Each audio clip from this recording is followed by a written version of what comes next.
The exam I'm about to go over is the practice. It's available in Canvas on the announcements. I've got it downloaded here. I'm not using this on the screen, but I'm gonna put the questions on that paper. And we'll just do that. And when we're done, we're done. And if you've got questions, we'll answer questions. But other than that, after that, we're free to roam around the country. So Math 35, practice midterm.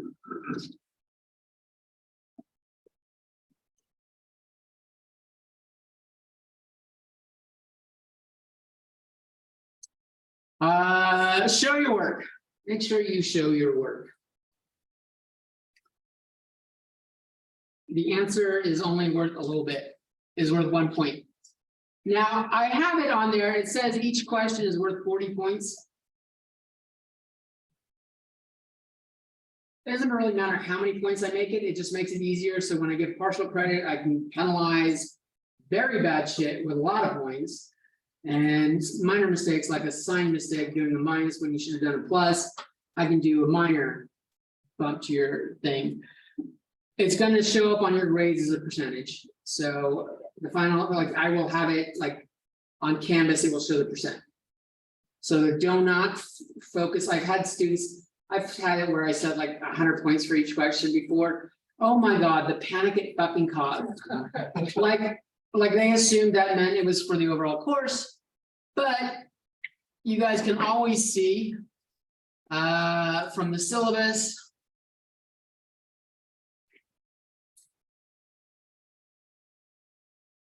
Exams are, the midterm is 30% of your grade, so it doesn't matter if I make it 400 points or 4 billion points, it's still only 30% of your grade. So don't focus on that. Remember, crying is permitted on all exams. I will try to remember to bring Kleenex. Let's get back to some work. So question 1, find the solution set. Is the instructions. This also says plot on a number line.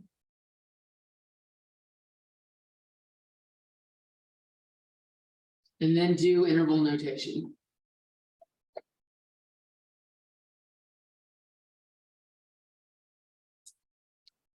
The question we're given is absolute value of 5x minus 2 is less than 3.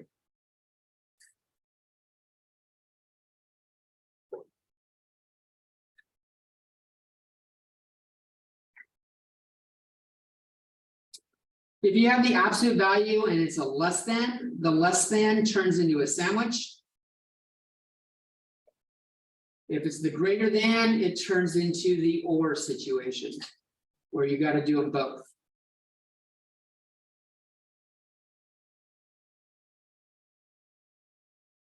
So that's handy to remember. I have not made the actual exam yet, but they're going to be like these questions.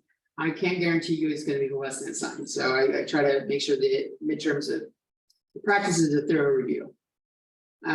So if we're doing it this way, we're going to do a sandwich. We're sandwiching it between the positive version and the negative version of the same number. This is identical to breaking this up into 5x minus 2 is less than 3 and 5x minus 2 is greater than negative 3. Both of those merge to make that. So the less than gives you an and. The greater has an or sound in it.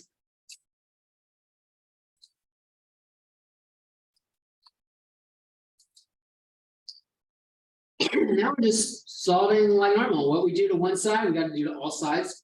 We're trying to get x by itself.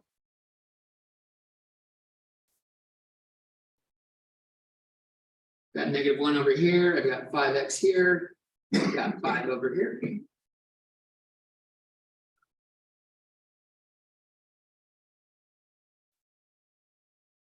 If I divide by 5 everywhere,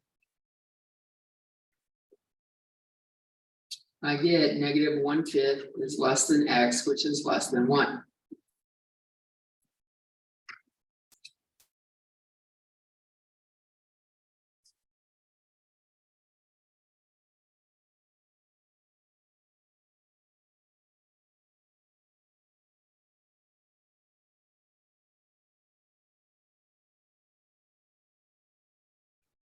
You'd have the numbers that are on it definitely in there. Putting in 0 helps. If you want other numbers on the number line, go right ahead, knock yourself out. I find by doing those, like whatever's required in 0, it kind of allows you to have a little room where it's not exact. Like this is not 5 times further away from 0 than this is, but it's like a symbolic representation here. If there is no equal sign underneath these are hollow points. So we're going to have hollows on these because these are less than marks and not less than or equal to. So less than or equal to would give us a solid point. Our X values are between them. So you can either shade like this if you like shading, or you can do a little line like connecting the circles above it. Something that indicates that that's the number line part.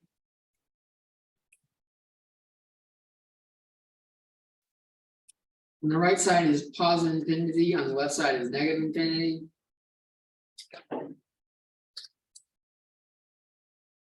As we go from left to right, we see where it starts. It starts at -1/5.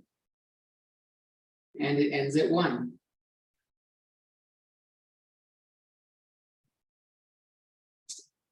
Parentheses are for less than or equal to or greater than or equal to. Those get parentheses. Less than or equal to or greater than or equal to gets brackets.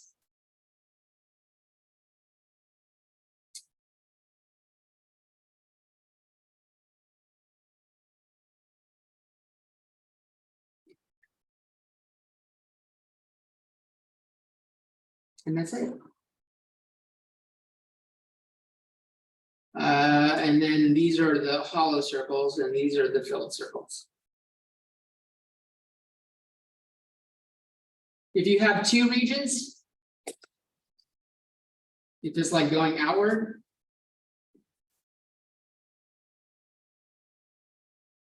don't forget to have like the union symbol between them.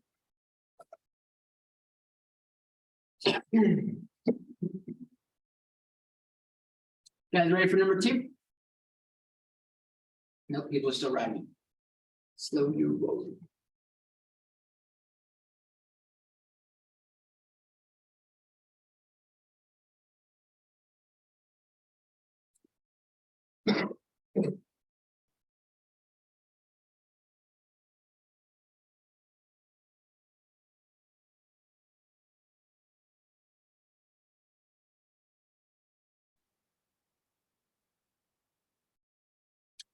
Ready for more? All right, next problem is the instructions number 2. There's something I did not do on this first one. It's very, very, very, very, very fucking important that you do this. At the start of the exam, put your name on it.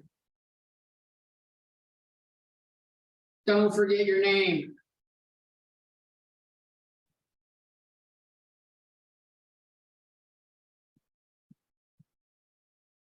It's gonna suck if someone's got like 100% and I don't know who it is. Less than 0 in the books. I can usually narrow it down and then I'll be like, let me see your notes. Let me look at your handwriting in your notebook. And I'll just compare your notebook handwriting to the test handwriting and see who it is. But I get moody if I have to do that. So this one is 5x plus 3. The quantity x plus 3 equals 3x plus 7. And our instructions are to solve.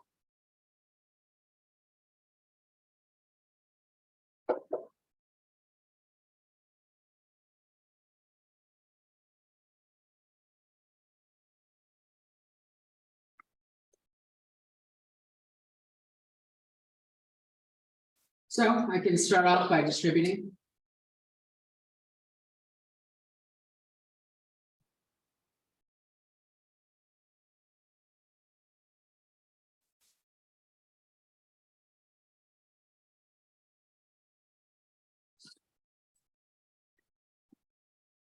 Solve by subtracting 3x from both sides. That'll move my x's to the left And I can subtract 15 at the same time if I want, or you could do it separately.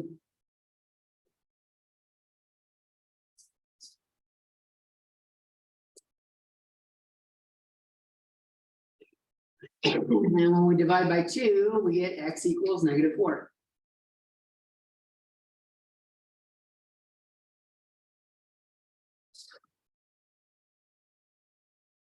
It's an easy check, and since there's only 10 problems on the test, you should probably do it every chance you can.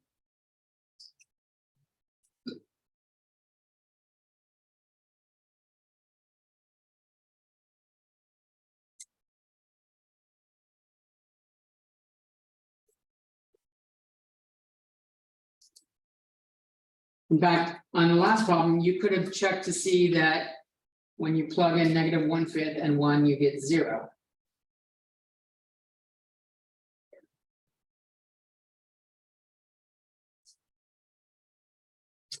-4 plus 3 is -1, so I've got 5 times -1 here.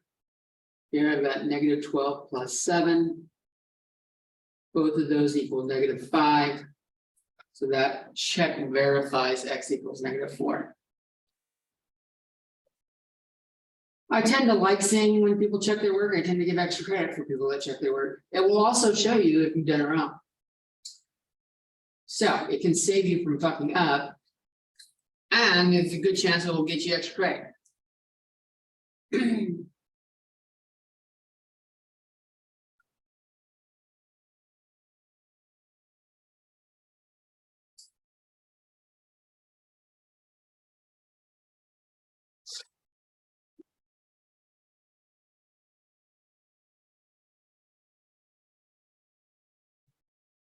Ready for the next one?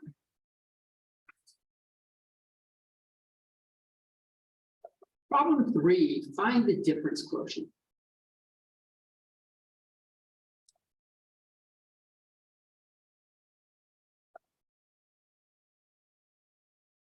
For f of x equals x squared minus 5x plus 3.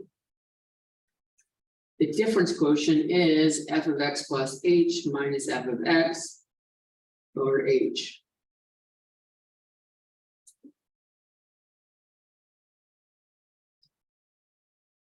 In fact, the reason why I'm having you do this tests your ability to work with these functions and doing function arithmetic, but also when you do the limit as h approaches 0, this gets you the first derivative of x in calculus.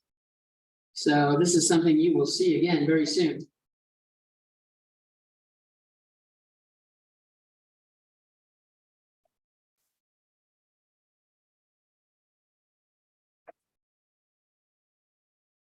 But we're not doing the limit part, we're not doing derivatives, we're just doing some basic function composition and stuff like that, working with it.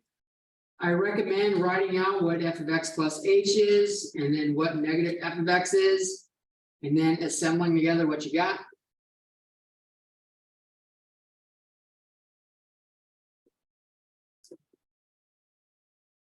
Everywhere I see x in f of x, I'm going to replace it with x plus h.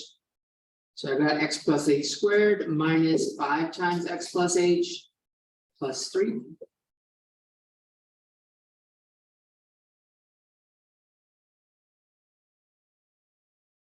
Remember, this is x plus h times x plus h.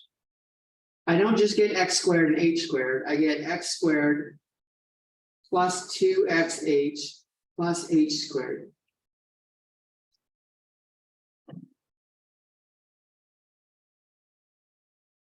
Or you could have the h before the x here, it doesn't really matter.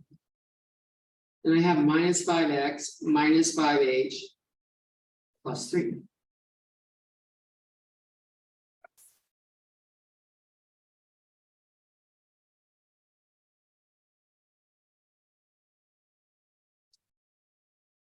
Negative f of x, I got to make sure I hit everything in f of x with that negative sign.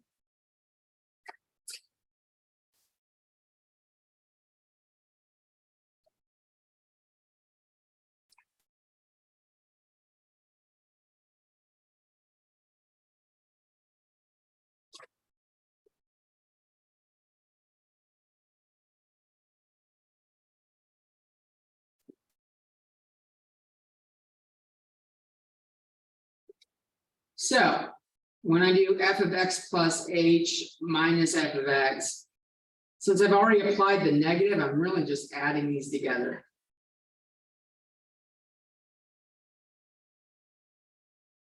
So I'm going to write them all down and then see what cancels out.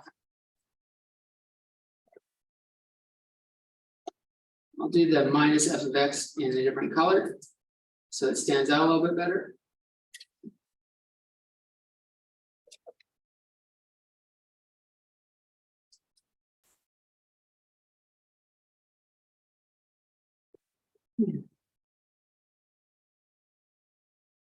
Oh, all divided by h. I can put that.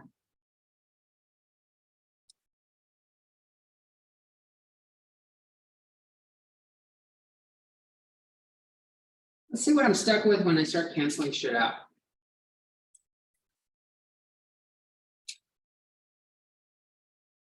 But I need to pause and make sure everyone's got this shit written down before I do that.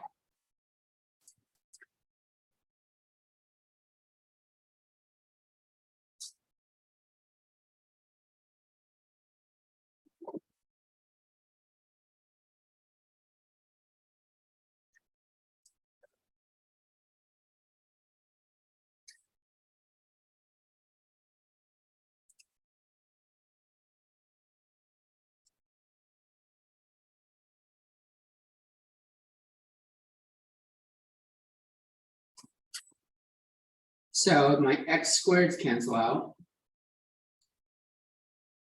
My 5x's cancel out. And my negative 3 cancels out. And I'm left with 2xh plus h squared minus 5h on top.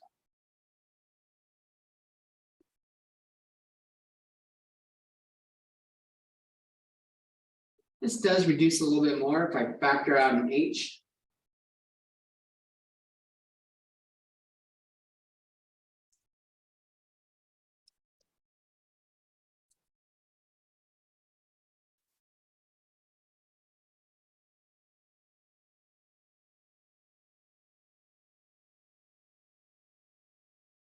That all simplifies down to 2x plus h minus 5.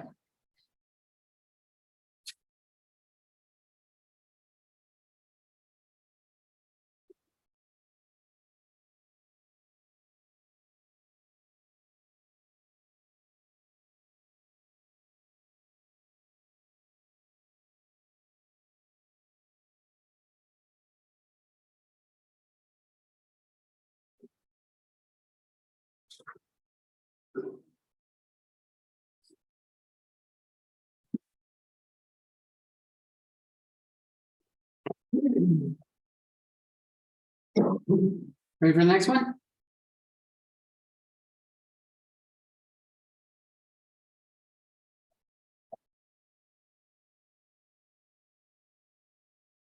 Yes.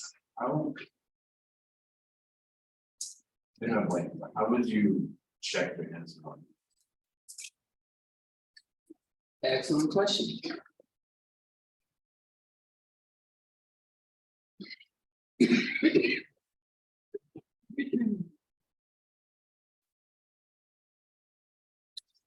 I can tell you, I guess I'm going to teach you a little bit more about calculus today.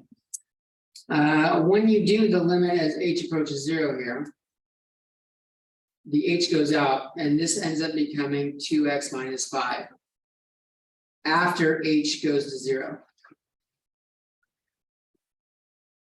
Okay, so the power rule in calculus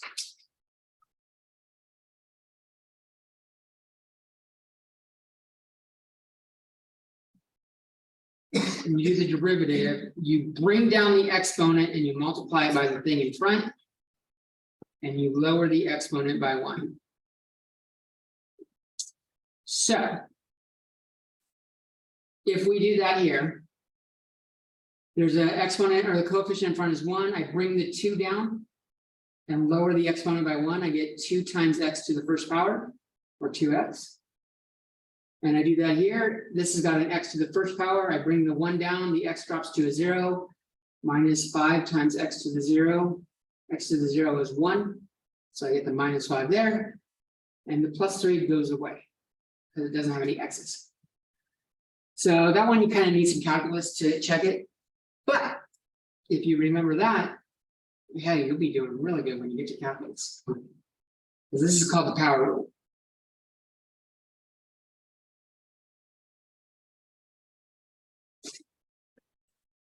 That and maybe after you get through the exam, go back after you've done other problems and go back and check your work and see if you don't remember this, you'll have to just kind of look at it again.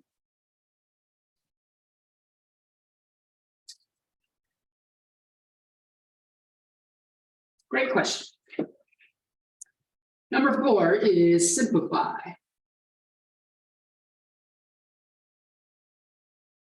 Six plus I is multiplied by 3 minus 2i.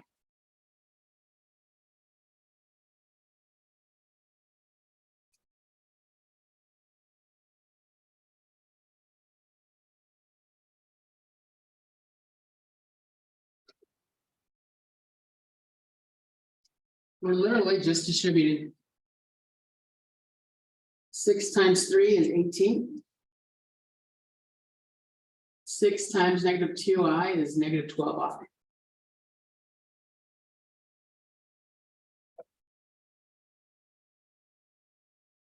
I times 3 is 3i.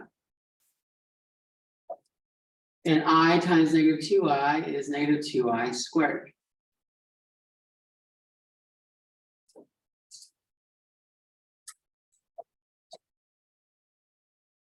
I is the square root of negative 1, so I squared equals negative 1. So I can replace this with negative 1 like that.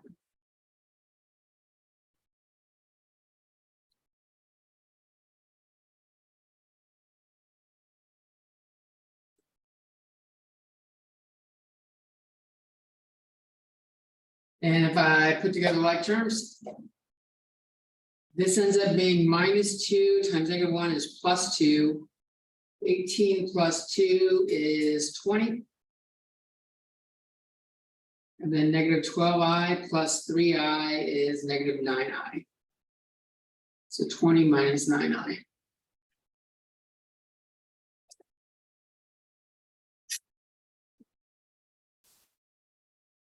Check your work on that, you kind of just have to do it again too. We don't have anything, we're not solving anything there. So when you're not solving anything, it's hard, there's nothing to really check.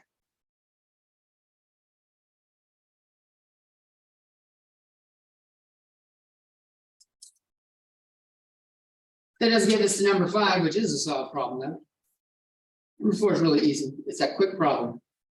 All you gotta do is remember how to distribute and remember that I squared is negative 1. We will solve a quadratic here.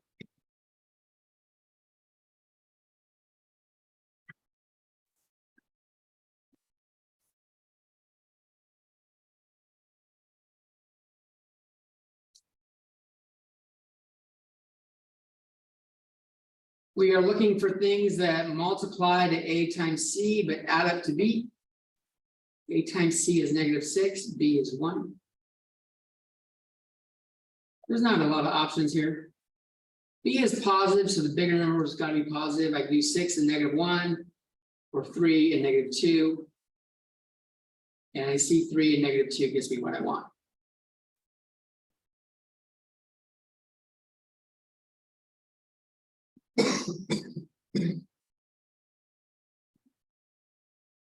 So that x splits up into plus 3x minus 2x.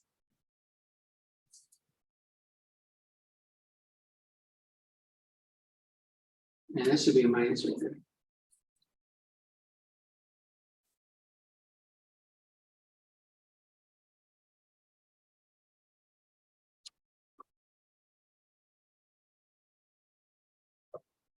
Like, I'm going to sleep. That's not good. If I let it go to sleep, I will not be able to stand. I'll just fucking collapse. Have you ever had that happen? You're like fucking falls asleep and you're not paying attention. You try to stand up and down goes Frazier.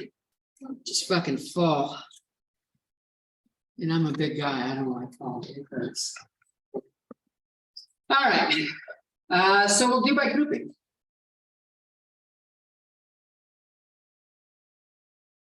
Make sure I keep my equal 0 in there. I don't want to lose that.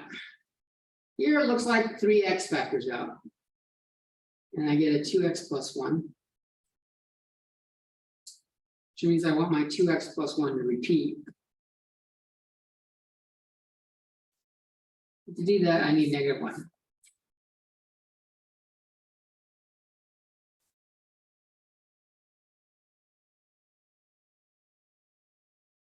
So if I finish grouping, I have 2x plus 1 times 3x minus 1 equals 0.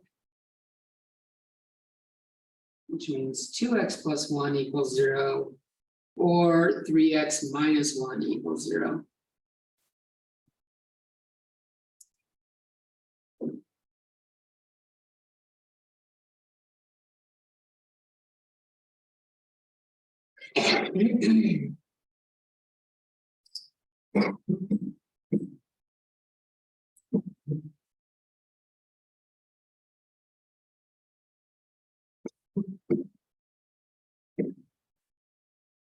All right, solve each of these independently.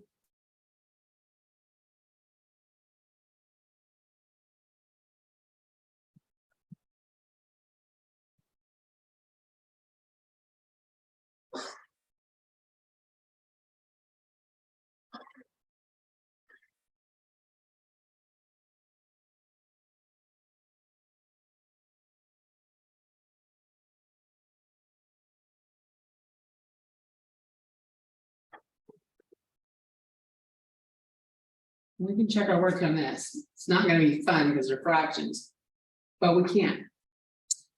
I'll check one of them for you guys. Which one you guys want me to check? The 1/3. Okay. So let's check x equals 1/3. Got 6 times 1/3 squared plus 1/3 minus 1 equals 0.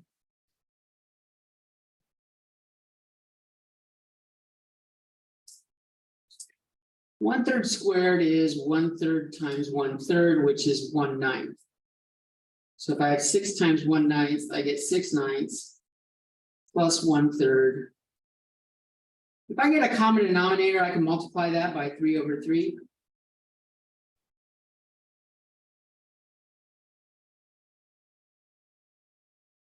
Six ninths reduces to 2/3.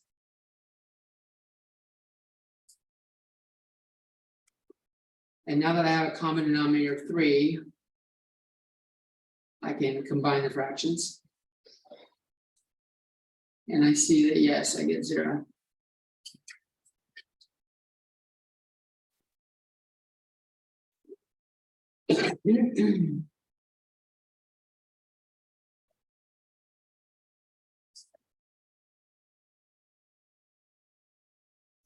That's one of the ways to do it. If you're a big fan of the quadratic formula, you can do the quadratic formula. I think getting better at factoring or being comfortable with factoring is going to serve you better when you hit calculus than memorizing a single formula. For long-term goals.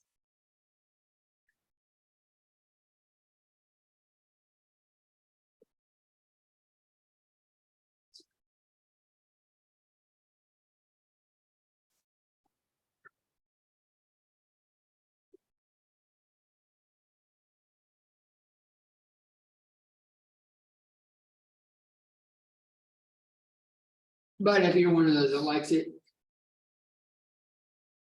we'll write down the quadratic formula again, just in case.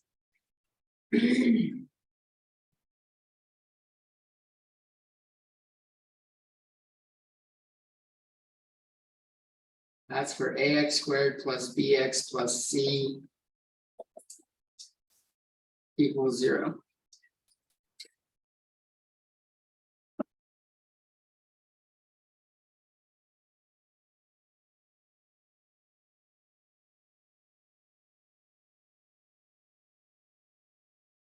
Number 6.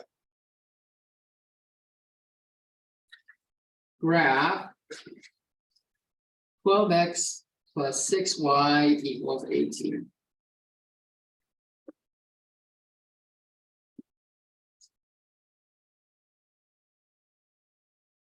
Yeah, Is there going to be a graph on the exam which we predict rulers?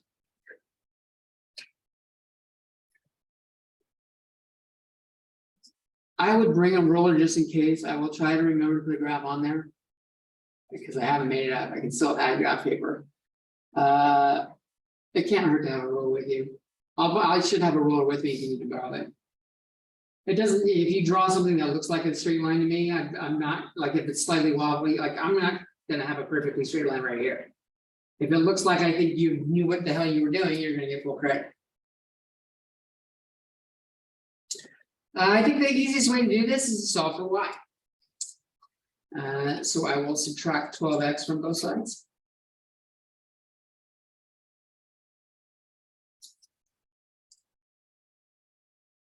We're going to divide everything by 6. We get y equals negative 2x plus 3.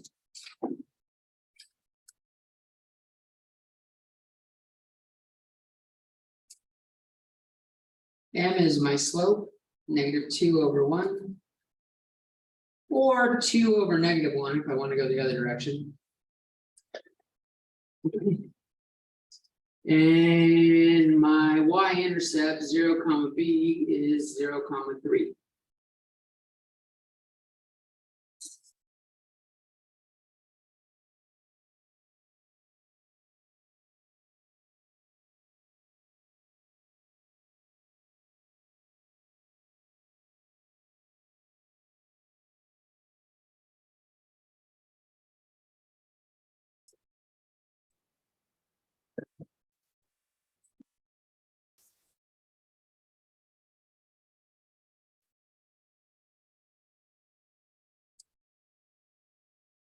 So I'm going to put a point at the y-intercept 0, 3.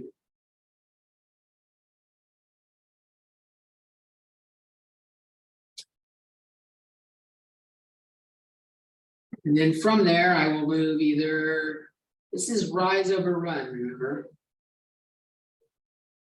So I can either rise negative 2 and run 1. Or I can rise 2 and run negative 1.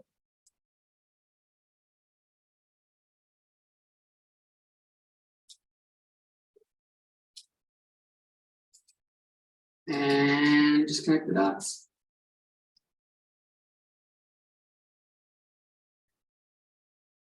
Like I didn't even exactly hit the dot. If you had this on there, I'd be like, yeah, that's good.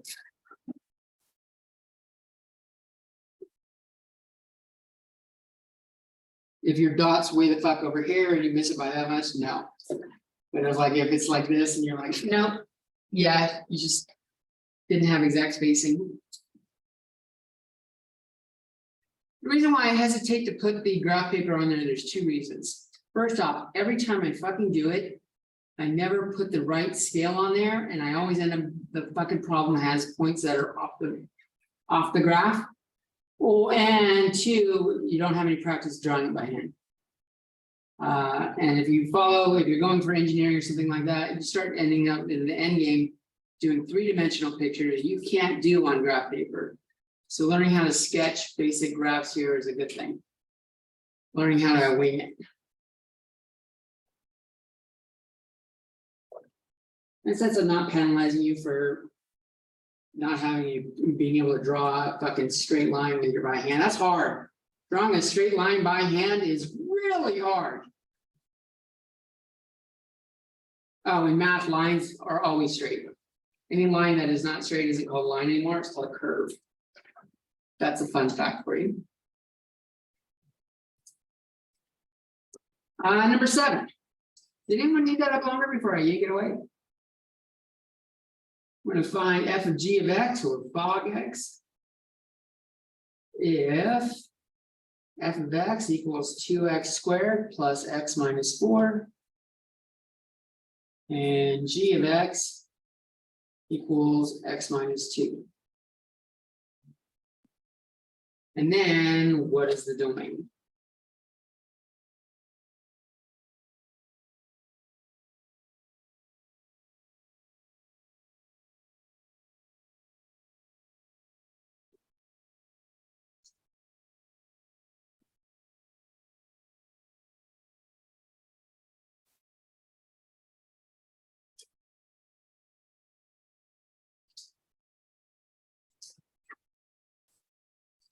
All right. So first thing to remember, f of g of x really means put g of x inside of f of x, which in this case means putting the square root of x minus 2 in everywhere I see x. So what I'm going to do is I'm going to put parentheses where the x is.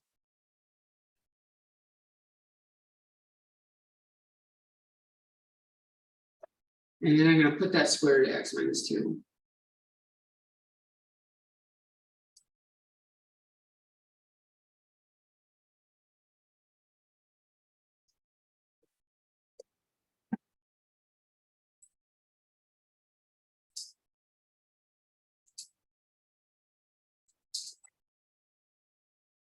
If I square this, I just get x minus 2.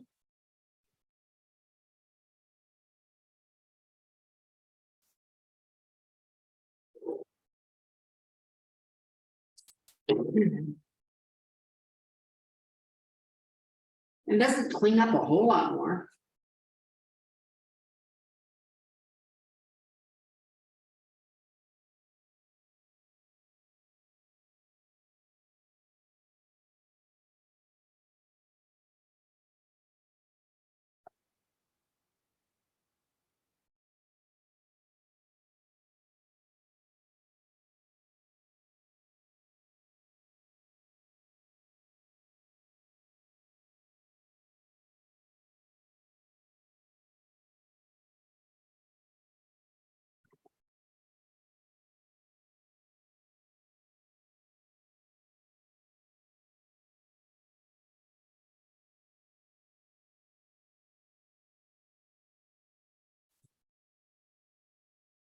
So we got to look at where the domains of these two meet. What's the domain of f of x?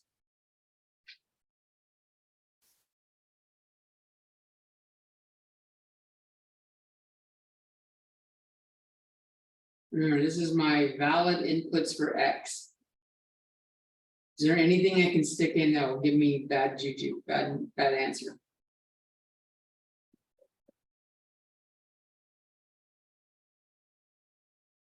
Is it invalid inputs for x or valid? Valid is the domain. Invalid will be outside the domain. Can I stick in a million into this function right here? I can, it's going to give me a really large number, but I can still stick it in. Can I stick in -1? Can I stick in pi? Again, an ugly number with a lot of decimals in it, but I can do it.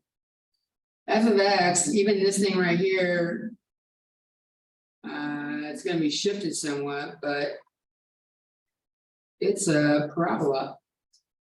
So it has all valid inputs. The domain of g of x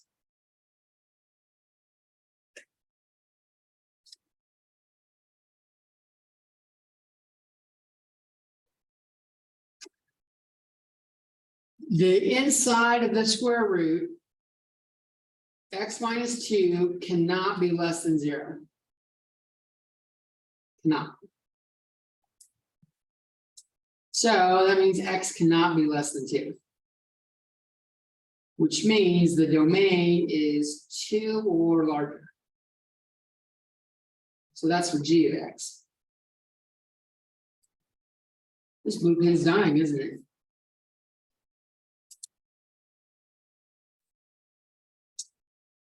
So if I put the two together, see where they overlap, this kind of gives me the answer.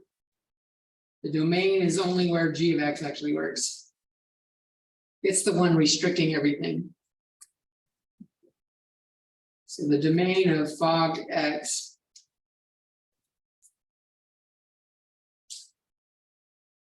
two to infinity.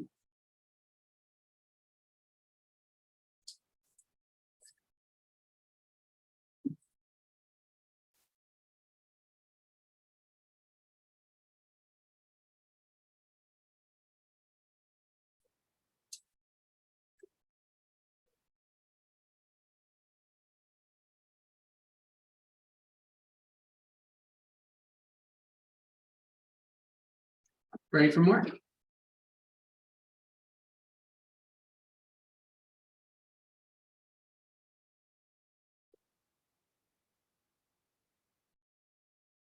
Number 8. Graph y equals x cubed.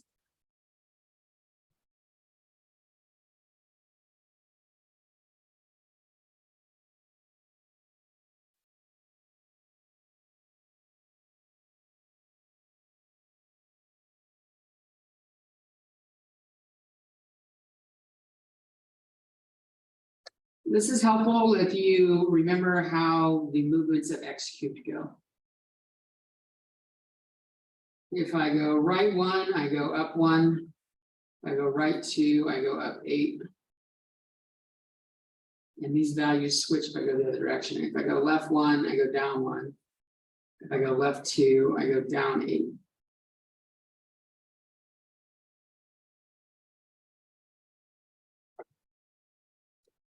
This all comes from making a table x and y.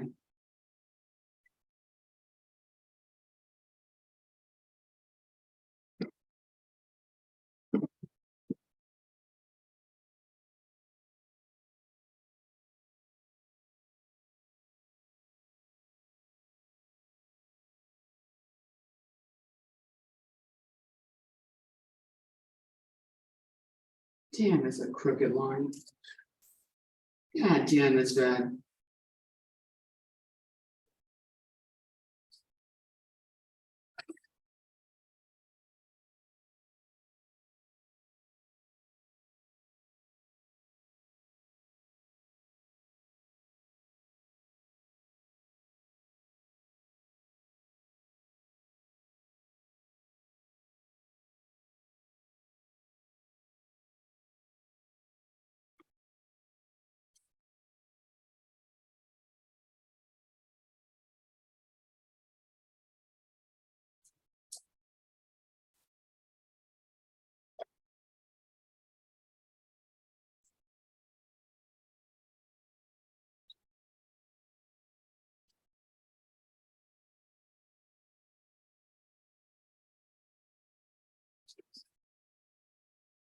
So there's one graphing problem on there that's not all straight line. I don't know which basic functions is going to be, and if I'm going to have it scale at all, or like translations or transformations shifted around or anything. So, like, know the graphs. You should know x squared, x cubed. You should know square root of x. You should know absolute value of x. What else did we do that was fun?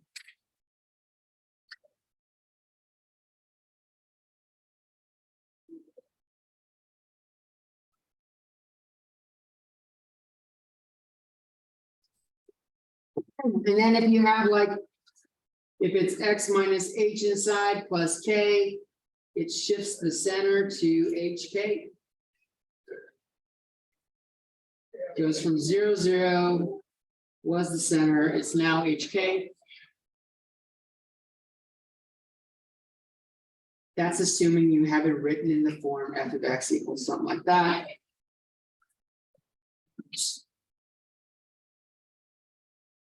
Whatever this operation is here, I put square, but I could put square root here. I could put absolute value here. I could put cubes here. The same idea applies. If I have something in parentheses, that's my h, and it's the opposite sign of the movement. And what's outside is the same sign.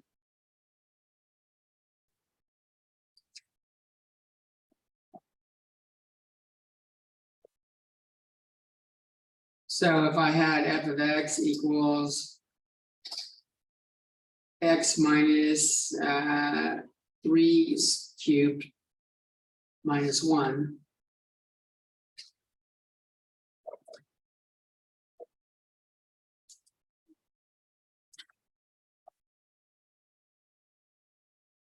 My center here goes right 3 and down 1. And then I can do the up 1, over 1, up 1, over 2, up 8. And go the other way.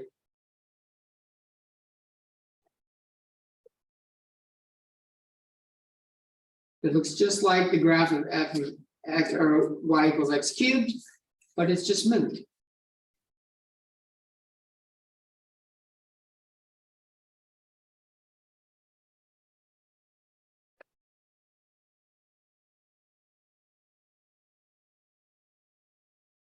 Put an A in front of this.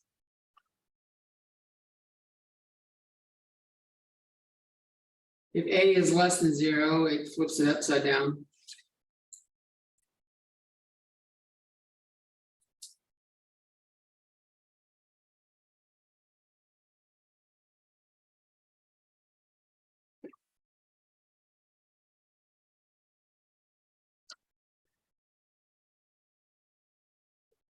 This idea stuff was in 2.7. And we just had a review up on, we did a review in the last hour from 2 to 3. It'll be up on Canvas tonight. I'll upload it tonight. So if you guys want to look at that, if you weren't here and want to look at it, there's more movements of translations and stuff. Yeah. Did anyone go to that workshop today? Was it today or yesterday? It was yesterday, wasn't it?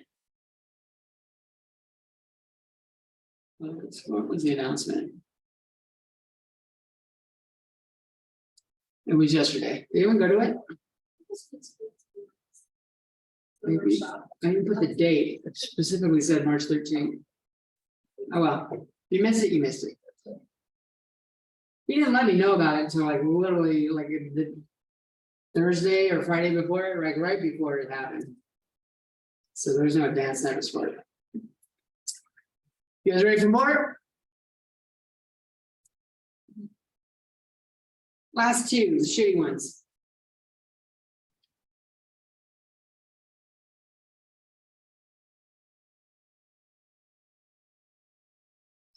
This is probably the hardest one in the whole test.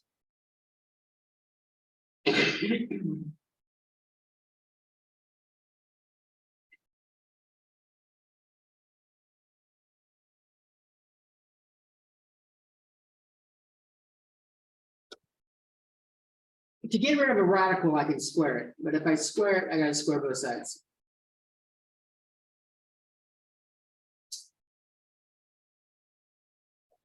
And this squared is that right there. So I actually have to multiply that shit out. I've got 1 plus 2 times the square root of x minus 1 plus the square root of x minus 1 squared.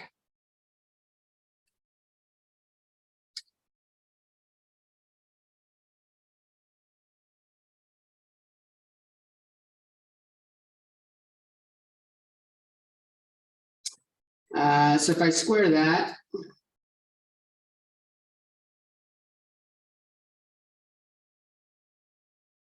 you get plus x minus 1. Square root of the square go away.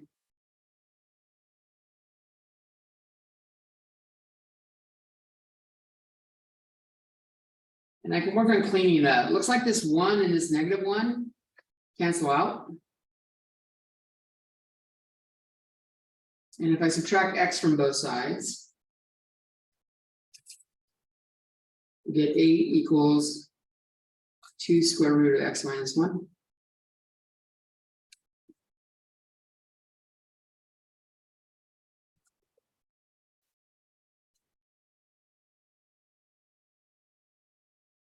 Divide by 2.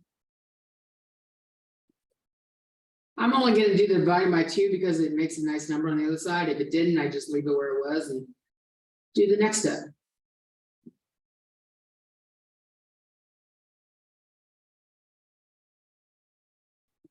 Now we can square it again.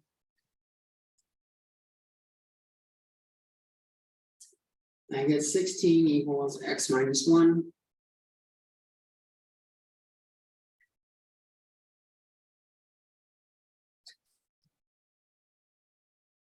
When I solve for x, I get x equals 17.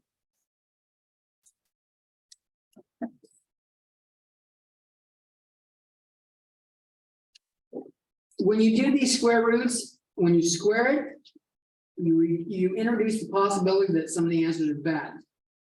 So you have to check your work on these. Anything with a square root in the problem, you have to check it. Which isn't too bad. So the check is just plugging it in. Does the square root of 17 plus 8, does that equal 1 plus the square root of 17 minus 1?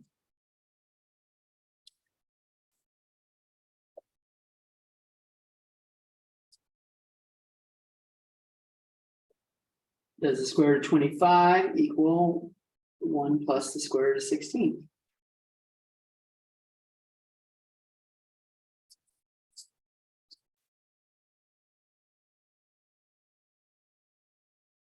And finally, I get 5 equals 1 plus 4. Yes. So x equals 17 is a valid solution. And that's our answer.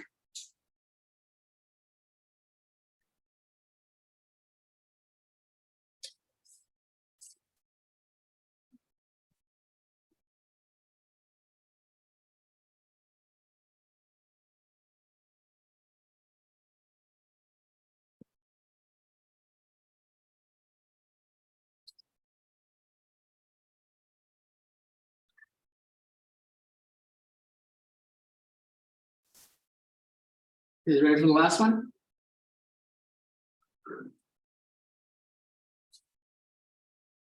Anyone still writing?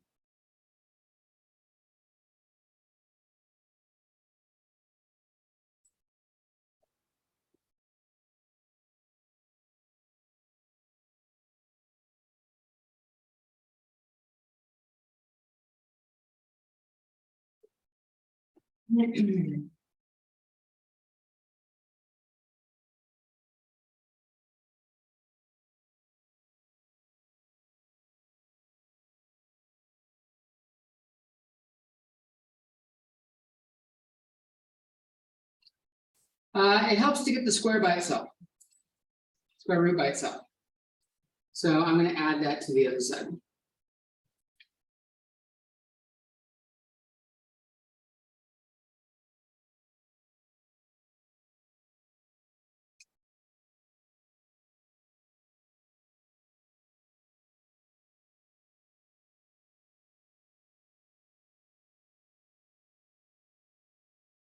Now we do it like we did in the last one.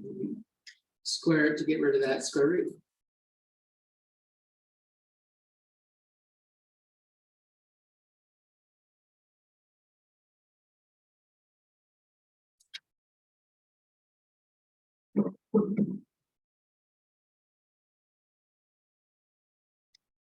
Now, if I move everything to the left side,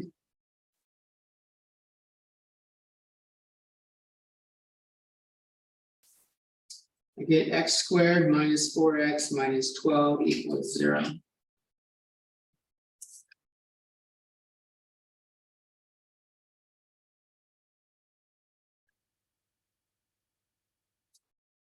And this is a quadratic problem. This factors into x minus 6 and x plus 2.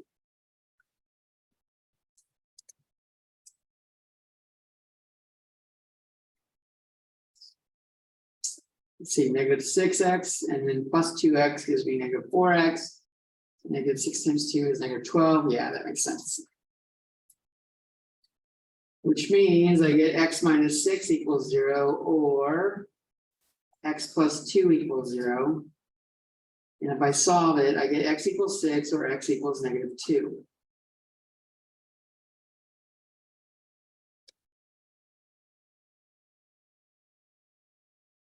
We squared it though, so we gotta check our work in the original problem.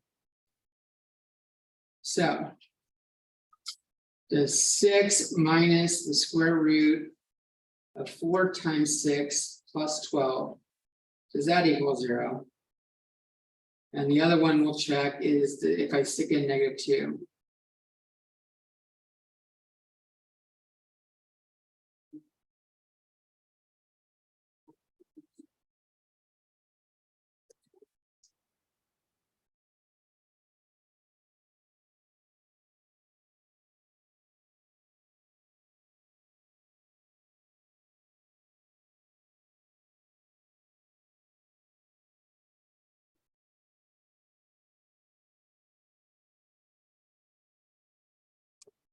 If I work that out, this is the square root of 24 plus 12, which is 36. And I get 6 minus 6 equals 0, so that works.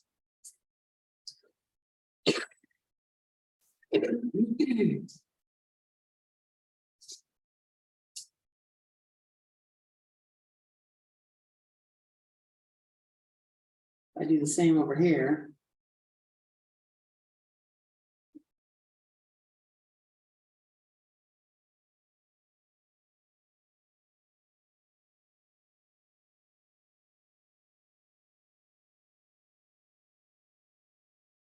That doesn't.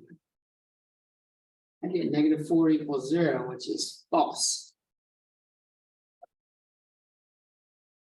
Which means the only true solution is the x equals 6.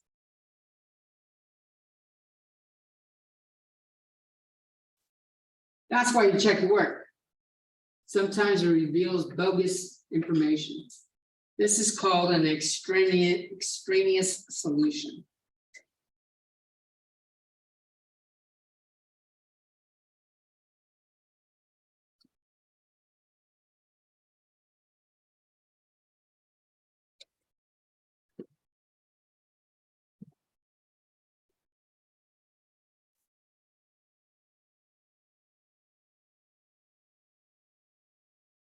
Couple other things I should probably point out. I didn't point out on the first problem, but in case they show up.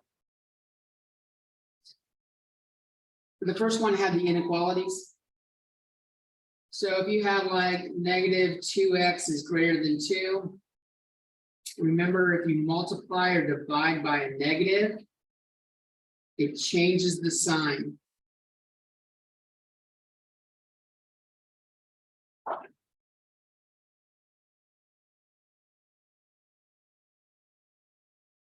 Sign flip. If you multiply or divide by a negative.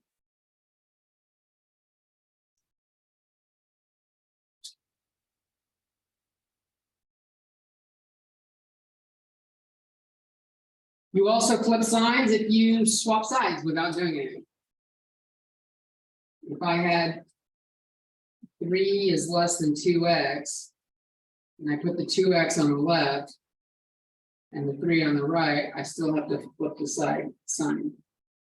I didn't do any math here, so I'm just swapping sides with no math.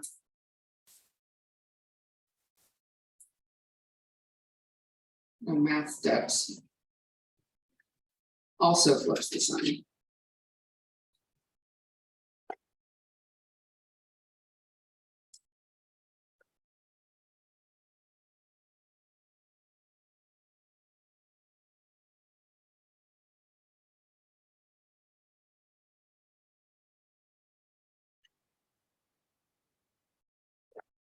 A couple other things with the absolute value, we had less than.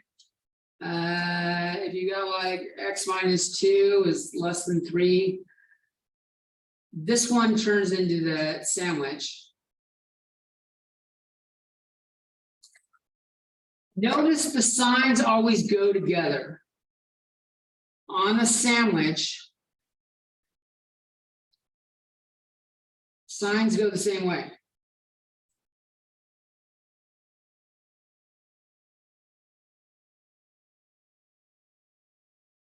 Never, ever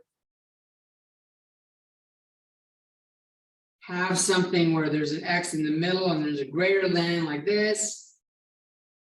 Also, don't do it where they point in opposite directions.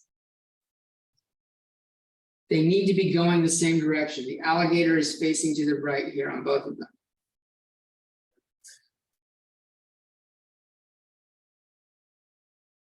The one this ends up often happening to for students is when they have the greater than. This turns into x minus 2 is greater than 3, or x minus 2 is less than negative 3.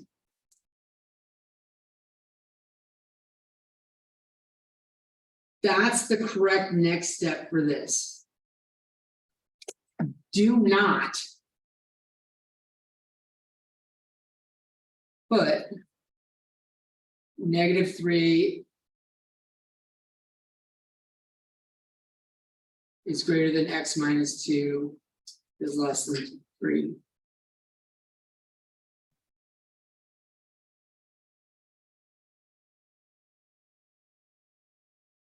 Something's off here.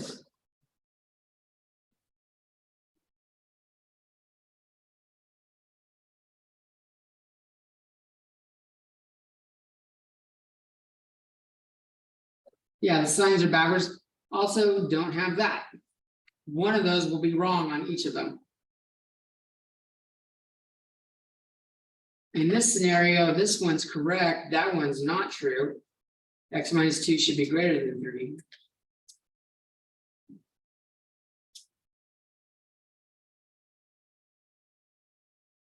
And don't put negative 3 is less than x minus 2, which is less than 3. Which seems like a reasonable thing. I got my x minus 2 is greater than 3 right there. That's my x minus 2 is greater than 3. And if I do the sign, flip the signs here, sides, I have negative 3 is greater than x minus 2. So that looks like that. But what you're saying here, if I remove the middleman, is that negative 3 is greater than positive 3. That's not true. So the or thing cannot make a sandwich. That's the common mistakes I see when I see that. Other than that, that's it for the review. If you guys have questions, I'm more than happy to answer questions, or you're free to go.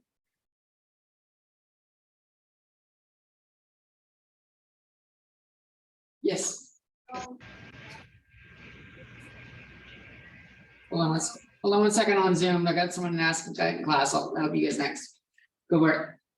Would the H be the opposite sign? Yes.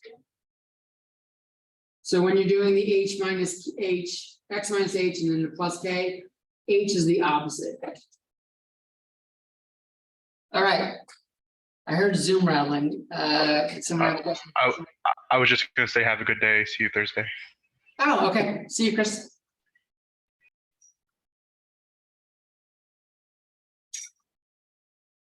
And now you're free to go.